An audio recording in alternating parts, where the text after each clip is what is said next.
Почитувани, преку програмата за национални патишта, за која што дадовме силна поддршка, како пратеници од пратеничката група на ВМРО ДПМНЕ, се обезбедија средства за проекти во патната инфраструктура, која што ќе ги подобри и осовремени патиштата низ државата, како проекти веќе се влезени во собраниската процедура.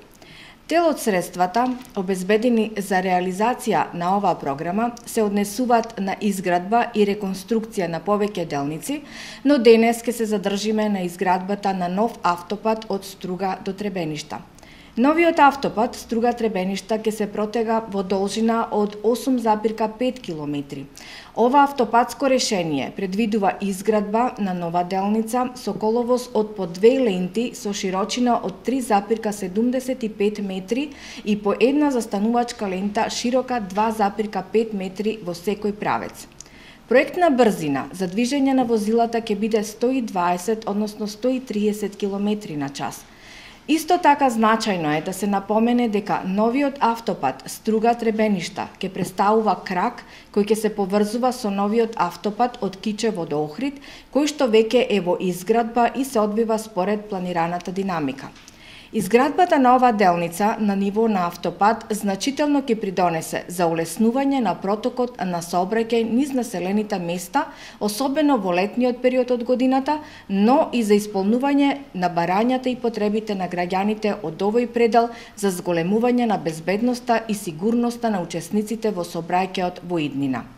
Реализацијата на проектот за изградба на автопат од Струга до Требеништа значително ќе придонесе и за поквалитетна туристичка понуда, како и за поголема достапност на туристичките знаменитости кои што Република Македонија ги нуди во овој регион.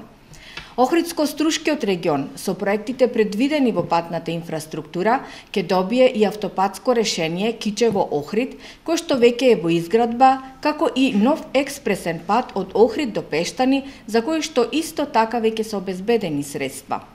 Освен во Охридско-Струшкиот регион, нови патишта ќе се градат и низ цела Македонија, како што се, например, делницата Раец-Дреново, дел од новопланираниот експресен пат Градско-Прилеп, нов експресен пат од Штип до Кочани, делницата Велес-Кадрифаково, започнатиот автопат Миладиновци-Штип, како и многу други инфраструктурни решенија што ќе ја променат и осовременат патната мрежа во државата. Сите овие крупни инвестиции и зафати кои што се прават во патната инфраструктура во овој регион, освен што ќе помогнат за развојот на туризмот како најзначајна гранка, ќе обезбедат и забрзан економски развој, како и поголема и посигурна комуникација на граѓаните од овој регион со останатите делови од Република Македонија. Ова се проекти во патната инфраструктура какви што не се паметат децении наназад. Како пратеник од редовите на пратеничката група на ВМРО ДПМНЕ, кој што доаѓа од Струга, во име на целата пратеничка група на ВМРО ДПМНЕ, ја поздравувам силната заложба на владата на Република Македонија, а ние, како пратеници во Собранието на Република Македонија и понатаму ќе се залагаме максимално да ги застапуваме потребите и барањата на граѓаните кои што ги добиваме при секојдневната комуникација со нив. Ви благодарам.